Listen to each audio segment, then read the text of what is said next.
Hello friends, welcome to my YouTube channel MAG online study centre. आज मैं आप प्रकाश का प्रवर्तन और प्रकाश के प्रवर्तन में हम लोग टॉप 25 प्रश्न को करने वाले हैं। ये सारे प्रश्न ऑब्जेक्टिव प्रश्न हैं, जितने भी प्रश्न हैं ऑब्जेक्टिव हैं और सारे प्रश्न आपके एग्जाम के लिए जो 2022 में एग्जाम होने वाला 10th क्लास का, उसमें आपको। तो चलिए आज का पहला प्रश्न हम लोग स्टार्ट करते हैं। देखिए आज का पहला प्रश्न क्या है।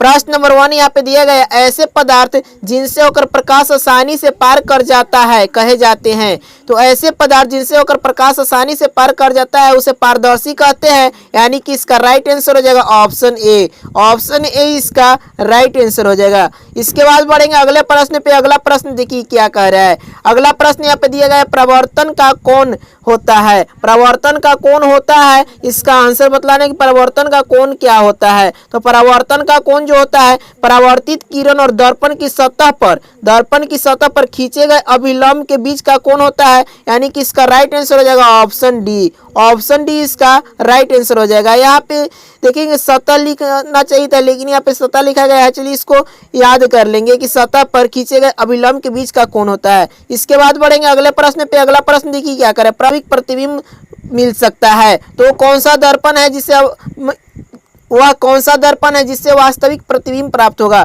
तो वास्तविक प्रतिबिंब अवतल दर्पण द्वारा प्राप्त होता है, यानी कि इसका राइट आंसर हो जाएगा ऑप्शन बी।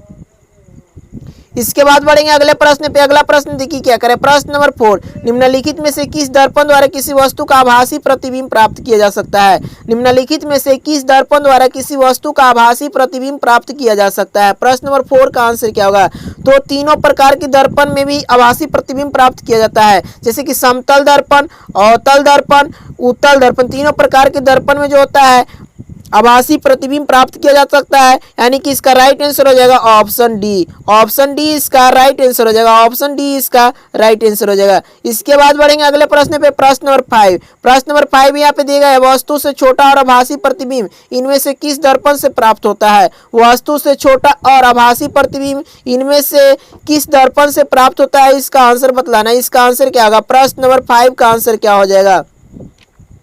तो प्रश्न नंबर 5 का आंसर जो होगा, उत्तल दर्पण से क्या होता है, वस्तु से छोटा और आभासी प्रतिबिंब प्राप्त होता है, यानी कि इसका राइट आंसर हो जाएगा ऑप्शन डी। ऑप्शन डी इसका राइट आंसर हो जाएगा। ऑप्शन डी इसका राइट आंसर हो जाएगा। इसके बाद बढ़ेंगे अगले प्रश्न पे। अगला प्रश्न देखिए क्या है। प्रश्न नंबर 6। प्रश्न नंबर 6 यहाँ पे दिया गया है, निम्नलिखित में से किसके द्वारा एक बिंदु स्रोत से समांतर किरण पुंज प्राप्त होते हैं। निम्नलिखित में से किसके द्वारा एक बिंदु स्रोत से समांतर किरण पुंज प्राप्त होते हैं, वो कौन सा दर्पण है।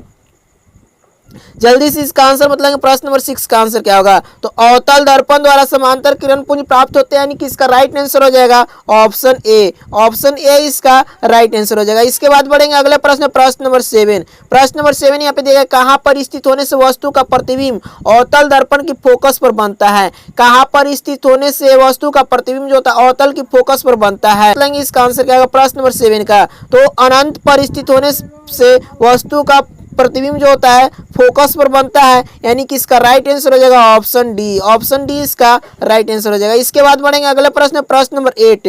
प्रश्न नंबर 8 यहाँ पे दिया, अवतल दर्पण की फोकस दूरी इसकी वक्रता त्रिज्या की होती है। अवतल दर्पण की फोकस दूरी इसकी वक्रता त्रिज्या की फोकस दूरी उसकी वक्रता त्रिज्या की आधी होती है, यानी कि इसका राइट आंसर हो जाएगा ऑप्शन बी। ऑप्शन बी इसका राइट आंसर हो जाएगा। इसके बाद बढ़ेंगे अगले प्रश्न पे। अगला प्रश्न देखिए क्या करें। प्रश्न नंबर 9। एक अवतल दर्पण से वस्तु बीम की स्थिति फोकस और अनंत और ध्रुव के बीच हो तो प्राप्त प्रतिबिंब कैसा होगा। तो प्राप्त प्रतिबिंब कैसा होगा। 9 का आंसर बतलाना आपको। 9 का आंसर क्या होगा। तो आभासी, काल्पनिक और बड़ा होगा, यानी कि इसका राइट आंसर हो जाएगा ऑप्शन सी। ऑप्शन सी इसका राइट आंसर हो जाएगा। इसके बाद बढ़ेंगे अगले प्रश्न। प्रश्न नंबर 10। प्रश्न नंबर 10 यहाँ पे दिया, किसी अवतल दर्पण द्वारा आभासी, काल्पनिक, सीधा और आवर्धित प्रतिबिंब तब बनता है जब वस्तु बीम की स्थिति होती है, यानी कि वस्तु बीम की स्थिति कैसा होगा। तो इस प्रकार के प्रतिबिंब बनेंगे। जल्दी से इसका आंसर बतलाएंगे। प्रश्न नंबर 10 का आंसर क्या होगा। प्रश्न नंबर 10 का आंसर जो होगा, दर्पण के ध्रुव और उसके फोकस के बीच में रहता है तब इस प्रकार के प्रतिबिंब बनता है, यानी कि इसका राइट आंसर हो जाएगा ऑप्शन डी। इसके बाद बढ़ेंगे अगले प्रश्न पे। अगला प्रश्न देखिए क्या कर रहा है। प्रश्न नंबर 11, मोटर गाड़ी के चालक के सामने लगा रहता है। मोटर गाड़ी के चालक के सामने लगा रहता है तो मोटर गाड़ी के चालक के सामने उत्तल दर्पण लगा रहता है, यानी कि इसका राइट आंसर हो जाएगा ऑप्शन बी। इसके बाद बढ़ेंगे अगले प्रश्न। प्रश्न नंबर देखेंगे 12 क्या करे। उत्तल दर्पण द्वारा बना प्रतिबिंब होता है तो उत्तल दर्पण द्वारा बना प्रतिबिंब कैसा होगा इसको बतलाना है। उत्तल दर्पण द्वारा बना प्रतिबिंब कैसा होता है तो उत्तल दर्पण द्वारा बना प्रतिबिंब काल्पनिक और सीधा होता है, यानी कि इसका राइट आंसर हो जाएगा ऑप्शन बी। ऑप्शन बी इसका राइट आंसर हो जाएगा। इसके बाद बढ़ेंगे अगले प्रश्न। प्रश्न नंबर 13। प्रश्न नंबर 13 यहाँ पे देखिए उत्तल दर्पण द्वारा बना प्रतिबिंब होता है तो उत्तल दर्पण द्वारा बना प्रतिबिंब हमेशा सीधा होता है, यानी कि इसका राइट आंसर हो जाएगा ऑप्शन ए। प्रश्न नंबर 13 का राइट आंसर हो जाएगा ऑप्शन ए। इसके बाद बढ़ेंगे अगले प्रश्न। प्रश्न नंबर 14। प्रश्न नंबर 14 दिया गया एक दर्पण में से किसी भी दूरी पर रखी एक वस्तु का सीधा प्रतिबिंब ही प्राप्त होता है। दर्पण कौन सा होता है तो दर्पण कौन सा होगा जिसमें सीधा प्रतिबिंब प्राप्त होगा, कहीं पे चाहे वस्तु को क्यों न रख दे। तो दर्पण जो होगा समतल अथवा उत्तल होगा, यानी कि इसका राइट आंसर हो जाएगा ऑप्शन सी। इसके बाद बढ़ेंगे अगले प्रश्न पे। अगला प्रश्न देखिए क्या कर रहा है। प्रश्न नंबर 15, संबंध F is equal to R by two सत्य है। संबंध F is equal to R by two सत्य है, किस दर्पण में सत्य है ये बताना है आपको।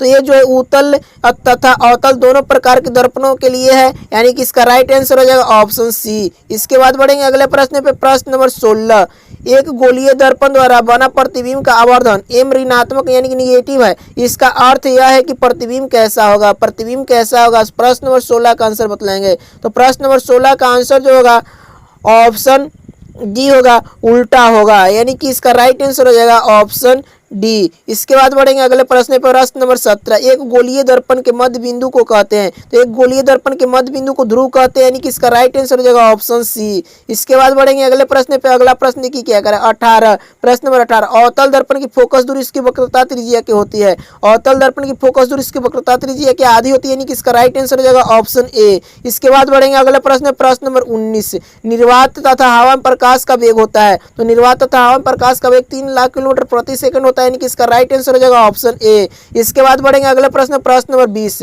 मोटर गाड़ी के चालक के सामने लगा रहता है तो मोटर गाड़ी के चालक के सामने उत्तल दर्पण लगा रहता है, यानी कि इसका राइट आंसर हो जाएगा